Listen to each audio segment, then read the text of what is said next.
Thank you. It is my great pleasure to welcome all of you here today to the 2009 Nicholas Papadopoulos Lecture. I am Paul McLaughlin, the Assistant Dean at Harvard College, and I have been given the privilege to oversee the endowed lecture that has made today's event possible. Indeed, it is a wonderful afternoon when our community has the opportunity to gather together for a chance to listen, reflect, and discuss issues of importance in the gay, lesbian, bisexual, and transgender communities. Today's lecture by Dr. Tim McCarthy will no doubt give us that opportunity and the chance to pause on how far we have come as a community and what the road ahead looks like for us. Nicholas Papadopoulos received his master's in science from Harvard in 1977 and his PhD in engineering in 1980. Worked as an entrepreneur and self-made consultant in the San Francisco Bay Area for 15 short years before passing away in 1994 due to complications from AIDS. Nick was a beloved student at Harvard, and not surprising for many of us overachieving gay men, finished at the top of his class. Even after Nick's death, his contributions to our community remain today. Nick left one half of his estate to Harvard to establish an endowment to support gay and lesbian studies and activities, and the other half to UCLA to establish the Nicholas Papadopoulos Endowed Lecture in Gay and Lesbian Studies. From literally one coast to the other, Nick's generosity allows us the opportunity to celebrate the LGBT community and its allies. It is also worth noting that this endowment was used to support this winter's production of the Laramie Project, as well as to support undergraduates wishing to attend local LGBT events, including the Harvard Gay and Lesbian Caucus's 25th anniversary dinner held this past fall. Much has changed since Nick's time at Harvard, in the 1990s, when he gifted his estate to Harvard. But one thing remains the same. Our strength as a community is made up of the contributions that each of us makes towards equality. Nick's contributions during his lifetime and even now make measurable strides toward that noble goal. We are deeply indebted to them. Another member of our community makes significant contributions each day to the lives of our queer undergraduates, their allies, and the Harvard University community. As a visible and committed source of personal, academic, emotional support. And her name is Dr. Susan Green, my dear friend. Susan is a founding director of the Harvard College Women's Center and just recently completed her doctoral dissertation entitled Navigating Discourses of Discomfort, Women's College, Student Affairs Administrators, and Transgender Students. I had the opportunity to attend Susan's defense earlier this spring, and I was both amazed and impressed at Susan's deep commitment to exploring ways to help women's colleges better understand their transgender undergraduates. She is definitely a pioneer in this field. It is my honor to Susan and to just turn the stage over to her at this time. Susan.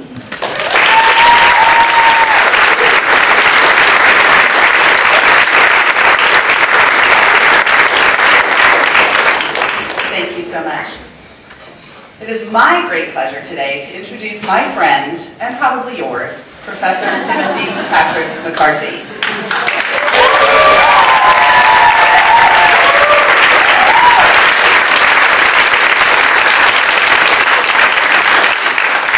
Dr. McCarthy is a lecturer on history and literature in the Faculty of Arts and Sciences and is an adjunct lecturer on public policy here at the Harvard Kennedy School of Government.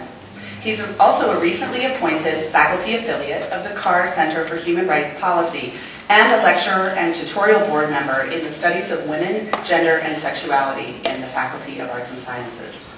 In addition to his faculty duties, Tim moonlights as a senior resident tutor at Quincy House. He earned his AB in History and Literature from Harvard College just a few short years ago, and earned both his MA and PhD in History from Columbia University.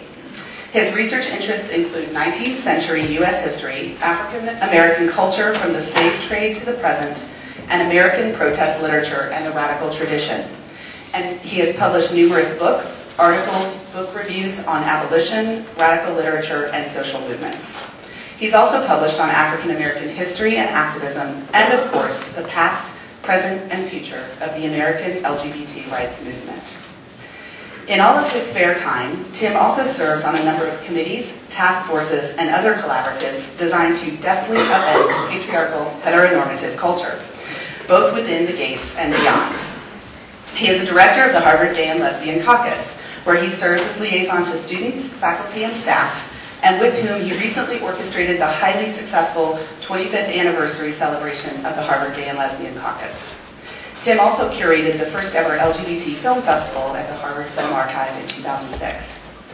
He's a founding member of the LGBT faculty and staff group, which works to promote the interests of and address the needs of the working queer here at Harvard.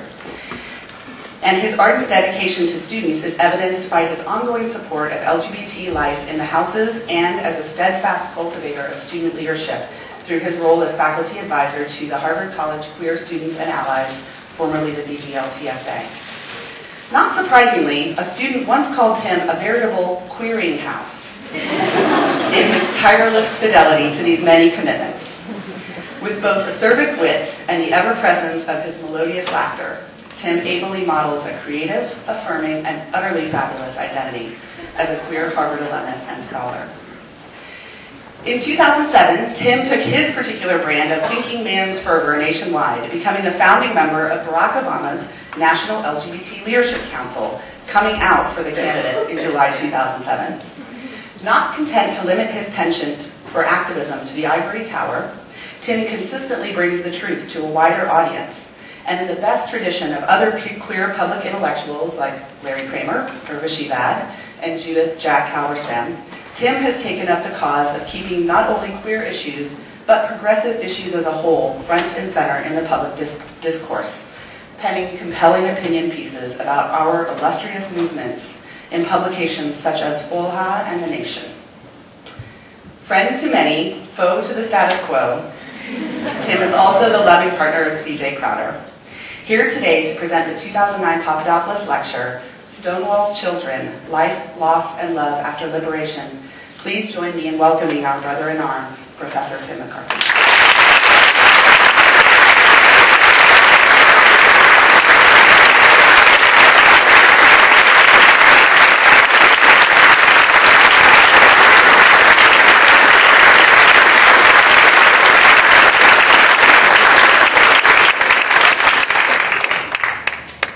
Usually when there's a crowd of this sort that I'm speaking to, it's by the John Harvard statue in Harvard Yard, and we're about to march somewhere to protest. The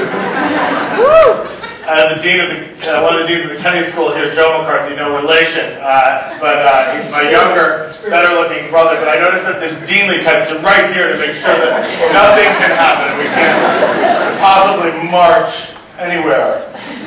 There's one of you, though. You'd be the first one. I'd like to begin today by giving thanks to my dear friend, where'd you go? Susan Green. Oh, way up there. My dear friend, Susan Green, Dr. Susan Green, for that unnecessarily gracious but much appreciated introduction. I'm not quite sure what I'd do without you. You are a source of inspiration for me. You support so many people, but I think you support me most of all. So thank you for being there for me. Another dear friend, Paul McLaughlin. And to all of my colleagues in the Harvard College Dean's Office for sponsoring the Papadopoulos lecture, and to the family of Nicholas Papadopoulos for establishing this lecture in the first place.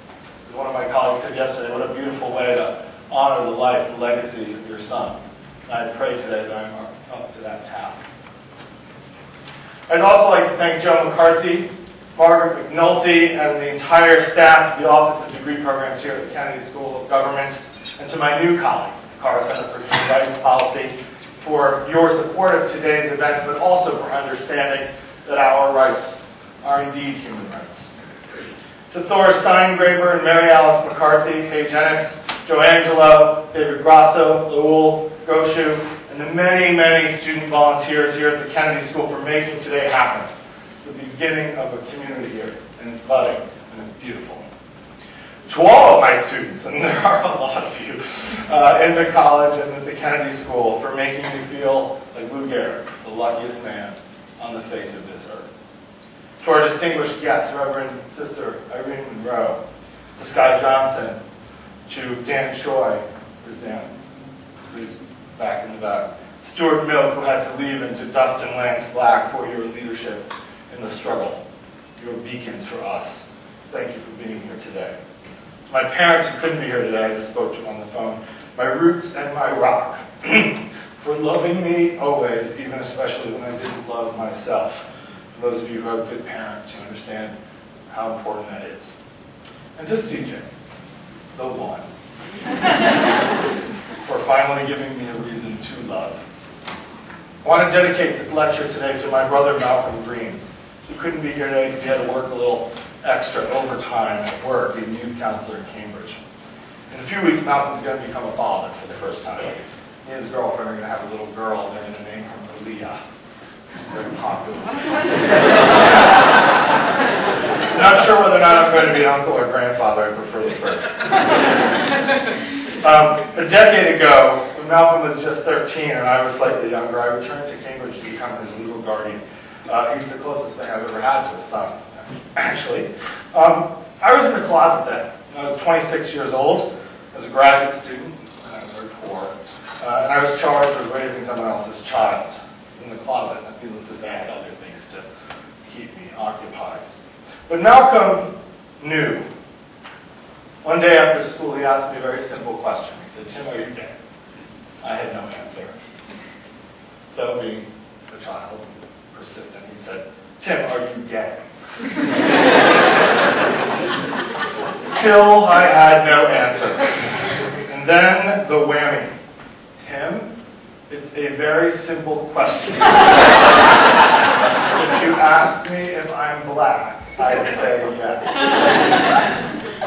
A lot of people for a long time used to say that I saved Malcolm's life, but in reality, it's the other way around. Malia is a very lucky little girl. My students, breathe, breathe, my communication students.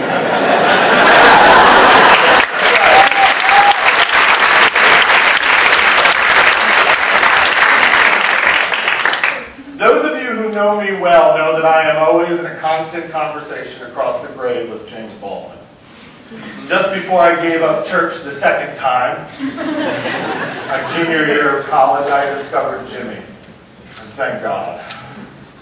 In important ways, he was a kindred spirit, a fellow misfit, a homosexual, and a heretic, a perpetual critic who looked directly into America's racial and sexual nightmare and found the potential for love.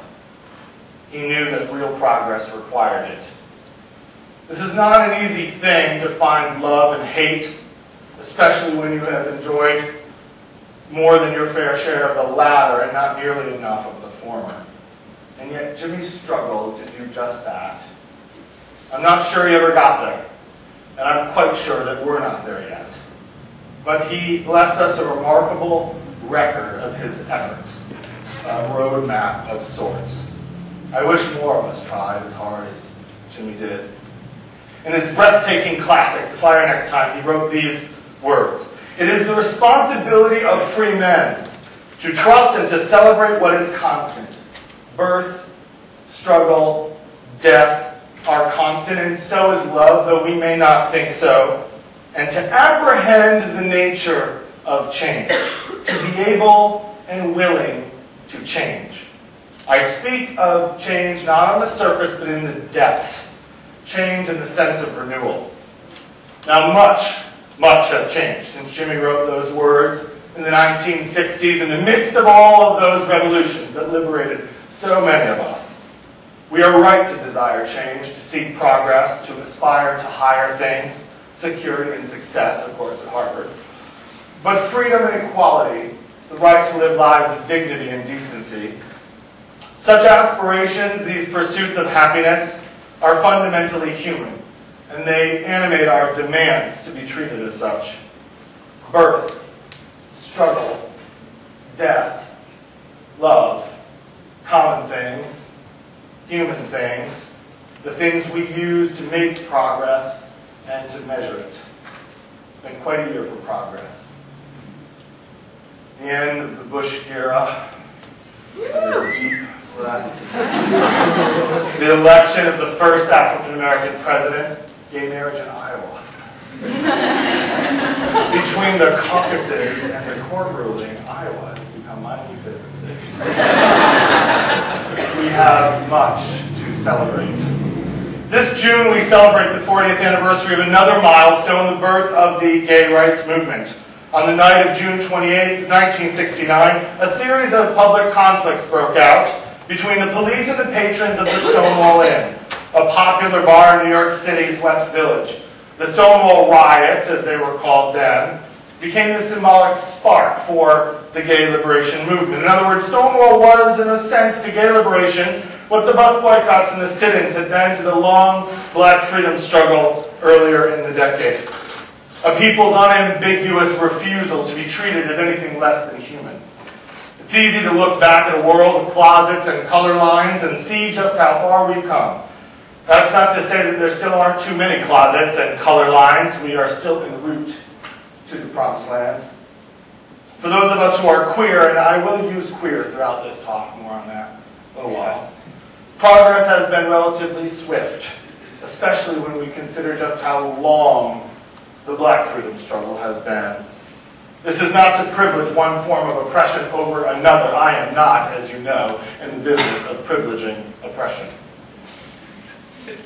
But just to acknowledge that we all have different stories, and that comparisons are not always neat or easy. Neither, of course, is community. And this reinforces the point that my sister Irene Monroe made about the intersection of race and sexuality, of class and gender. We often speak of these things as if they never intersect or come together in the same person or the same people or the same movement, and of course they do. And so it is crucial that we never give up that tough search for common ground, for empathy, for intersection, for solidarity. We have too little of all of these things in this world. And ultimately our human liberation, our full human liberation, requires us to fight not only for ourselves, but for each other too. And we must do so, Jimmy reminds us, for the sake of those who are coming after us. On the eve of Stonewall, we also have an obligation, I would say, an opportunity to think about those who came before us, the generation of queer folk who paved the way, who've made it easier for us in this room today. And in doing so, I am mindful of how each of these generations, and today I'm going to refer to them as the Stonewall generation, the AIDS generation, and the marriage generation, how each of these generations have been shaped by their own particular moments in history, and together they have each shaped out.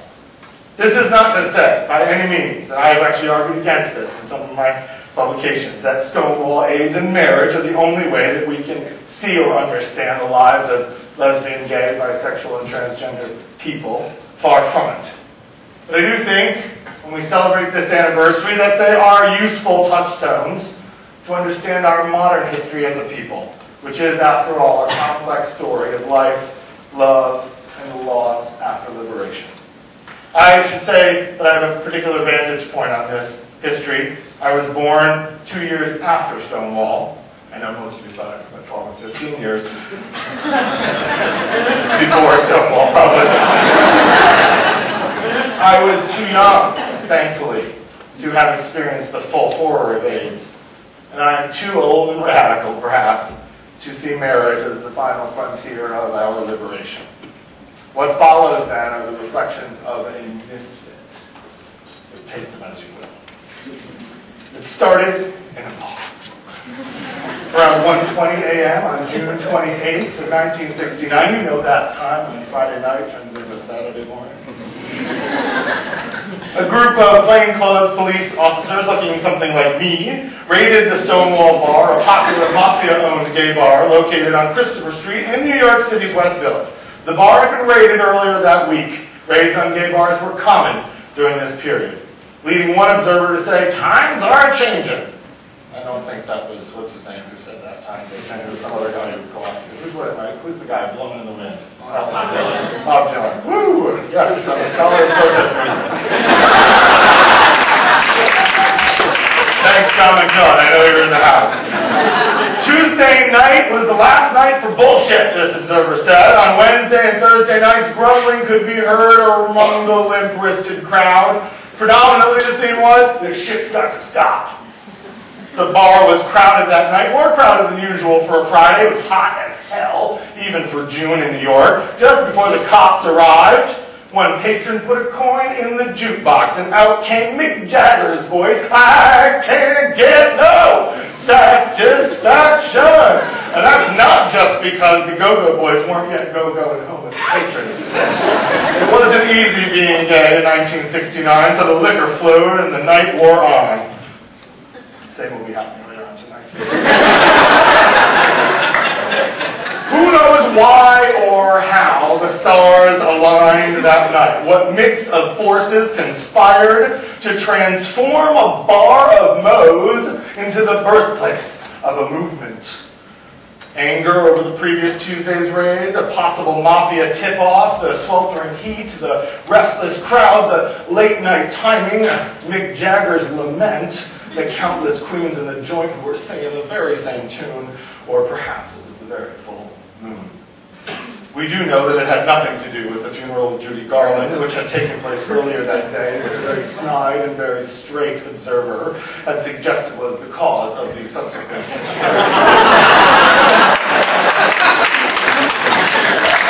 Some of us may well be friends of Dorothy, but she was hardly the face that launched 1,000 queers. But something did happen that night. The queers fought back. Lucien Trescott, a West Point graduate, on leave from the military at the time, conveniently in West Village, never been anyone like that there, covered the Stonewall protests for the Village Voice. In his article, Gay Power Comes to Sheridan Square, he wrote this: "The forces of faggotry, spurred by a Friday night raid on one of the city's largest, most popular, and longest-lived gay bars, the Stonewall Inn, rallied Saturday night in an unprecedented protest against the raid and continued Sunday nights to assert presence, possibility, and pride until the early hours of the morning. I'm a faggot and I'm proud of it! Gay power! I like boys." These and many slogans were heard all 3 nights at the show of force by the city's finery, met the force of the city's finest. The result was a kind of liberation. A gay brigade emerged from the bars, backrooms, and bedrooms of the village to become street people. Stonewall, that moment of rebellion that coalesced into a new symbol of liberation, went on for several nights. It's contested. There's a lot of drinking. Dozens of folks arrested. Hundreds of cops on the scene. Several thousand people protesting. It was, as one eyewitness quipped, the hairpin drop heard around the world, or as my mentor and friend, more seriously, the pioneering historian Marty Duberman put it, Stonewall is the emblematic event in modern gay and lesbian history, an empowering symbol of global proportions. All movements need origin myths, and Stonewall is ours. It did certainly announce something new in the culture. The gays and lesbians and bisexuals and trans folk all were there those nights. Were willing to fight back like never before. In important ways, it did mark a beginning of a new era of protest and visibility, what I'm going to call today the Stonewall generation. Half a decade earlier, within the context of the Civil Rights Movement, Dr. Martin Luther King Jr. characterized the spirit he saw as a marvelous new militancy. For our purposes, we might call it a fabulous new philosophy. But you get the point, as Bob Dylan said times, are a-changin'. Because of its larger-than-life presence in the modern history of queer folk, Stonewall functions as both a myth and a symbol. As the distinguished gay historian John D'Amelio has argued, many of the central assumptions that we make about Stonewall, first among them that it came out of the blue and started everything, are likely untrue. In other words, we see in Stonewall what we want to see, those who were there and those of us who weren't. Now, this is not to say that the myth of Stonewall as a symbolic birthplace of queer liberation does not serve important psychological and political purposes. Narratives of agency, the stories we tell of ourselves to demonstrate that our subjectivity is at least as important as our subjugation, can be inspiring and empowering, a way to transform victimhood into citizenship. My chosen field of expertise, African American history, offers a very powerful example of what I mean. In the long march from slavery to freedom, black folks have recorded their stories in spoken and written word as a way to counter historical erasure and political exclusion. More to the point, African Americans also remember their stories. They teach them, They add to them, they pass them down from generation to generation. This construction of a usable past, what my mentor Manning Marable calls living black history, has helped to nurture both resilience and resistance. As Marable writes, history is the architecture of a people's memory, framed by our shared rituals, traditions, and notions of common sense. It can be a ragged bundle of hopes, especially for those who have been relegated beyond society's brutal boundaries. For the oppressed, the act of reconstructing history is inextricably linked to the political practice of transforming the present and the future.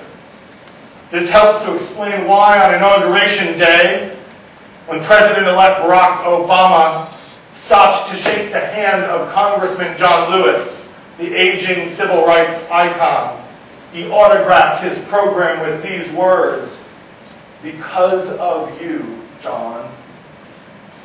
When I dream of the day when our first queer president is sworn into office, I fear there might be a different inscription. Because of who? As a people, I think we've done a rather poor job of creating our own usable past, a living queer history, one that allows us to see more clearly whence we came. The risk of sounding like a bitter old queen, and one of my students last year said I was a Gore Vidal in training.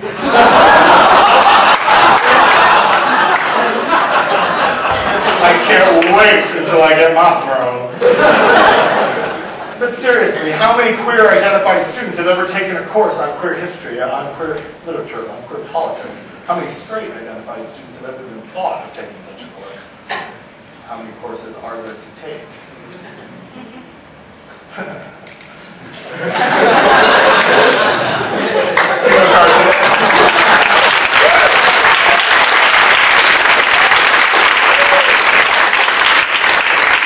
Many of us realize that this June marks the 40th anniversary of Stonewall, and how, aside from pride marches and block parties, are we going to actually commemorate it? How many of us knew about Harvey Milk before the movie? And how much about him did we actually know? How much about him do we still know? How many of us knew that the first film about Harvey Milk to earn an Academy Award, a documentary of his life and times based on a biography by gay journalist Randy Schultz, appeared back in 1984, won the Oscar in 1985 for Best Documentary, not in 2008. How many of us have seen that documentary? Thanks, Black has. How many of us know what a blue discharge or a lavender menace is? How many of us have read Langston Hughes' poem, Cafe, 3 a.m., or James Baldwin's novel, Giovanni's Room? How many of us know who Jim Kepner or Gore Vidal or Patricia Highsmith or Edith Ide are? How many of us know Sylvia Rivera? How many of us know why Harry Hay and Frank Kameny and Dale Martin and Phyllis Lyon are important? How about Barbara Giddings and Dr. H. Anonymous? Who can tell me about the Mattachine Society, the Daughters of Bilitis, One Magazine, The Ladder, Executive Order 10450? And who in this room can tell me how to get to the Oscar Wilde Memorial Bookshop? And is it still open? If this were a test, and it is in a way a test, many of us would fail, queer and straight alike. For queer folks, the root of our problem as a people, if indeed we can even call ourselves that, is that we do not know our history. And I'm not talking about facts and dates or the order of things. I mean history in a deeper sense. Where do we come from? What on earth are we? By not knowing our history, we facilitate our own rootlessness, or worse, our erasure. We also rob ourselves of full membership in the human community, the full capacity to be part of the broader historical and historic struggle for human rights. Again, I return to my mentor Marable, who talks about the process of discovery, one that can, quote, produce a desire to join with others to build initiatives that create space, permitting the renewal or survival of a group, or the celebration of its continued existence despite the forces arrayed against it. Or as the glorious poet Adrian Rich put it, it is the present that calls us to activism. It is history that must nourish our choices and commitment. When all is said and done, how meaningful a celebration can be if we don't even know what we're celebrating. Pride, remember, can be a sin, especially when it is propped up by ignorance. Ironically, Stonewall is part of the problem, and there are at least 3 reasons for this, my communications students. First, positioning Stonewall as a mythical point of origin divides modern queer history too neatly between the period before Stonewall and the period after Stonewall. This has the unfortunate effect of seeing the early period as somehow tragic, the history of repression, when in fact much of the crucial groundwork for liberation, the formation of homophile groups, the publication of gay and lesbian periodicals, path-breaking research on human sexuality and its diversity, challenges to laws, policing obscenity and sexual perversion, public protests over discrimination in the military and government employment. These things, this crucial groundwork was laid long before those queens got mad in June of 1969. As D'Amelio writes, a street riot in New York could lead to the flowering of gay liberation precisely because the soil had been fertilized and the seeds planted by the preceding generations. In other words, it didn't all start at a bar. Second, the privileging of Stonewall has led to an obsession with coming out. Ever since the late 60s and 70s, there's been an increasingly urgent, at times militant and irresponsible call to come out of the closet. As gay liberationist Carl Whitman wrote in 1970 in his Gay Manifesto, he wrote, if we are liberated, we are open with our sexuality. Closet queenery must come to an end. Come out! As heirs to the spirit of Stonewall, many gay and lesbian activists consider coming out to be both the prerequisite for and the manifestation of freedom and equal citizenship. Oftentimes those of us who are out, who openly and proudly express ourselves and our sexuality to our friends and our lovers and our colleagues, consider being out as the preferred or even ideal state of being. Anything else is a violation of free will, an act of betrayal or deception, internalization of society's homophobia.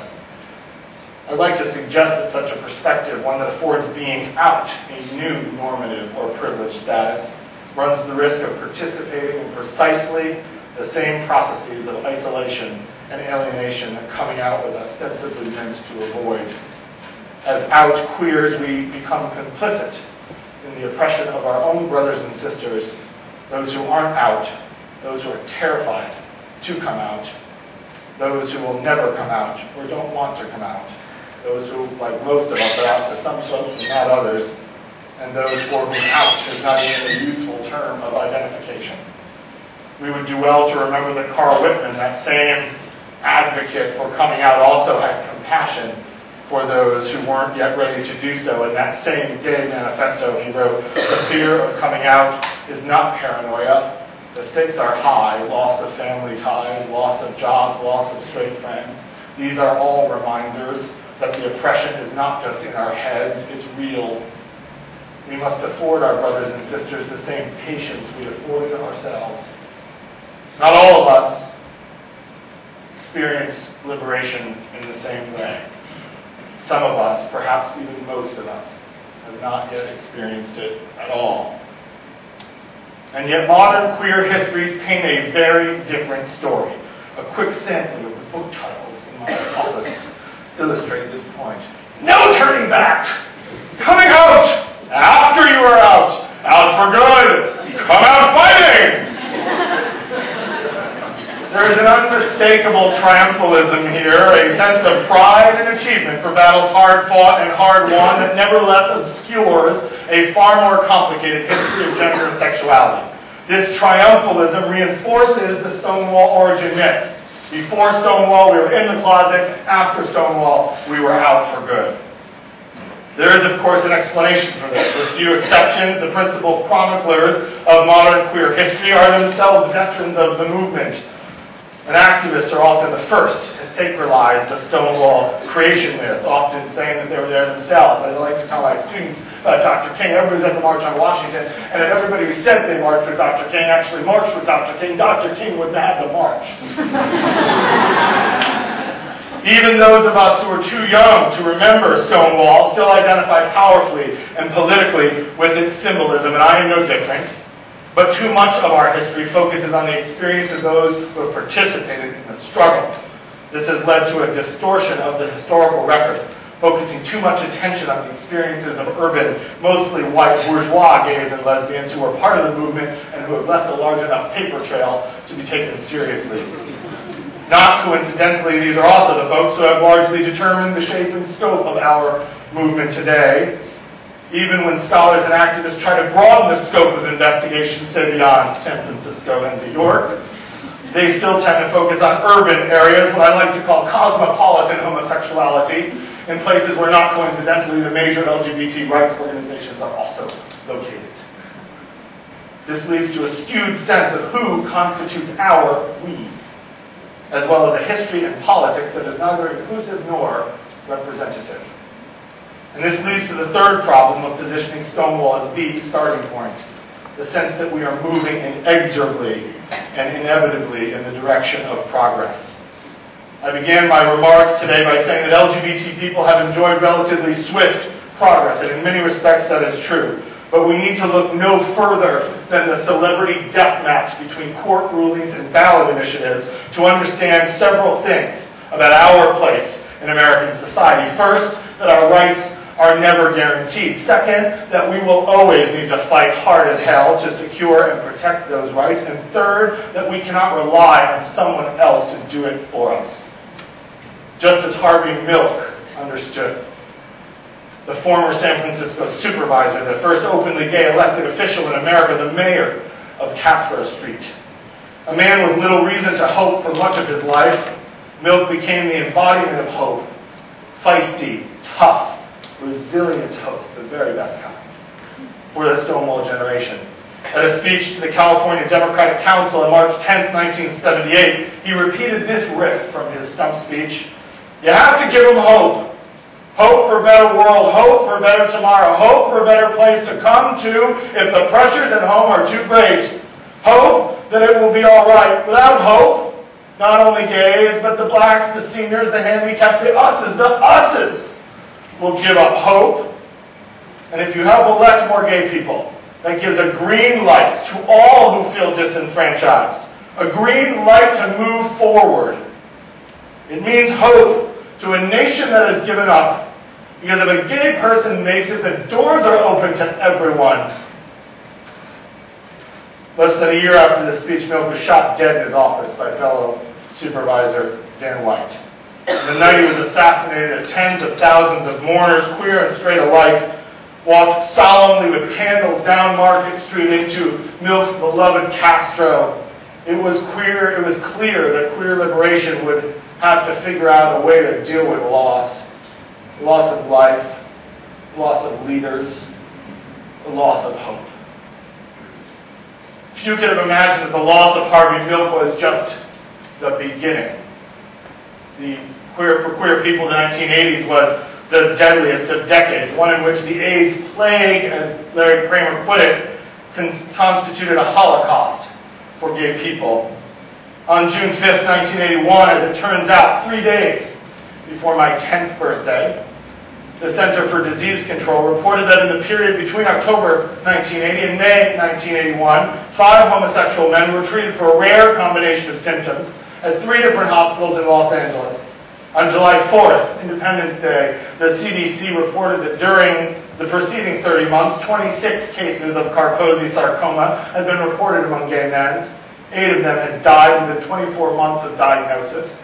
On July 27th, 1982, the term AIDS, acquired immune deficiency syndrome, was used for the very first time to describe this growing health crisis. 853 known deaths in 1982.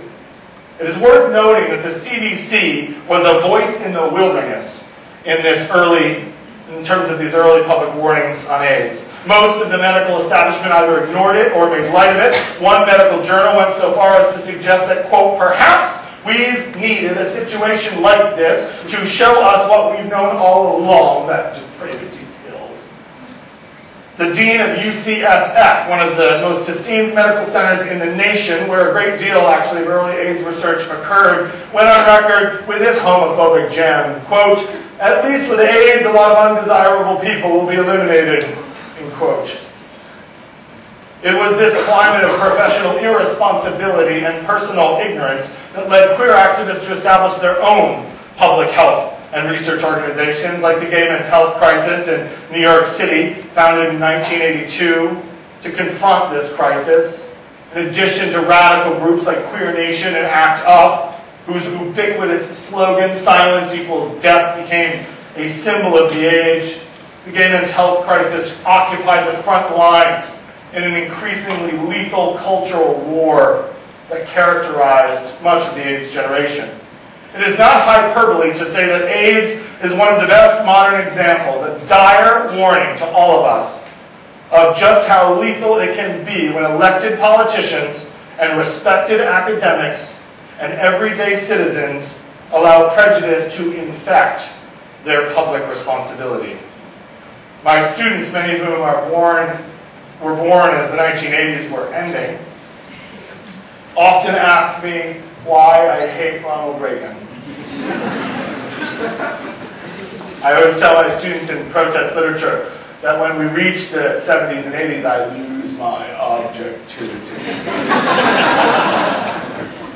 Some would say I lost my objectivity with my virginity, and I won't tell you when that was. Long before I went to graduate school. I regained it in graduate school. Aside from courting a near-nuclear holocaust, it was the great communicator, the giver, whose silence fueled the AIDS crisis. Few American presidents have gone to their grave with hands as deeply saturated with the blood of innocence. Reagan's spectacular ascendancy was animated and enabled by the rapid rise of the religious right. You'll notice I love alliteration.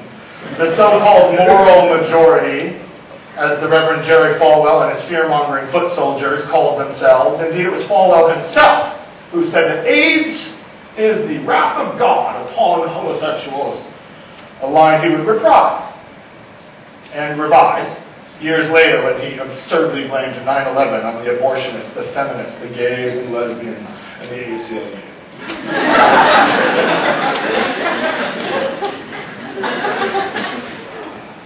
Then there's Reagan's communication director, my Irish brother, we all got one in the family, don't we?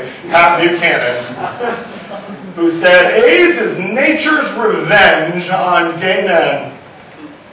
It's a delicious irony that our revenge on Pat Buchanan comes in the form of regular public shamings on MSNBC by Rachel Maddow. If ever I go back to women, Rachel Maddow will be my second stop after Susan Marine.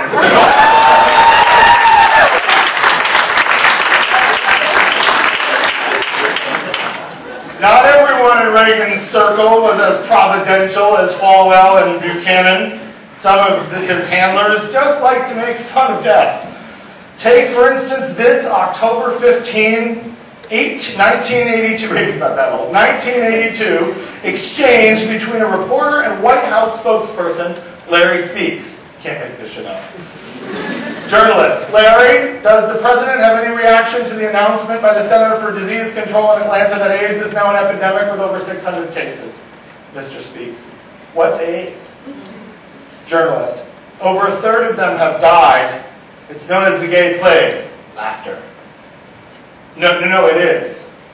I mean, it's pretty serious. 1 out of 3 people that get this die. I wonder if the president has heard of it. Mr. Speaks, I don't have it. Do you? Laughter. Journalist, no, I don't. Mr. Speaks, you didn't answer my question. Well, journalist, well, I just wondered, does the president, Mr. Speaks, how do you know? Laughter. Journalist, are you saying the White House looks on this as a great joke? Mr. Speaks, no, I don't know anything about it, Lester. Journalist, does anyone in the White House know about this epidemic, Larry? Mr. Speaks, I don't think so. I don't think there's been any. Nobody knows? Said the journalist. Mr. Speaks, there has been no personal experience here, Lester. I checked thoroughly with the president's doctor this morning, and he had no, laughter, laughter, laughter, no patients suffering from AIDS or whatever it is. Journalist, the president doesn't have the gay plague, is that what you're saying? Mr. Speaks, no, he doesn't. Journalist, did you actually say that? Mr. Speaks, I thought you covered the State Department, Lester. Why didn't you stay over there? Journalist, because I love you, Larry, that's why. More laughter. Mr. Speaks, oh, I see. Just don't put it in those terms, Lester. More laughter. Journalist, I retract that. Mr. Speaks, I hope so. Journalist, it's too late. Well, it was too late, and this was no laughing matter.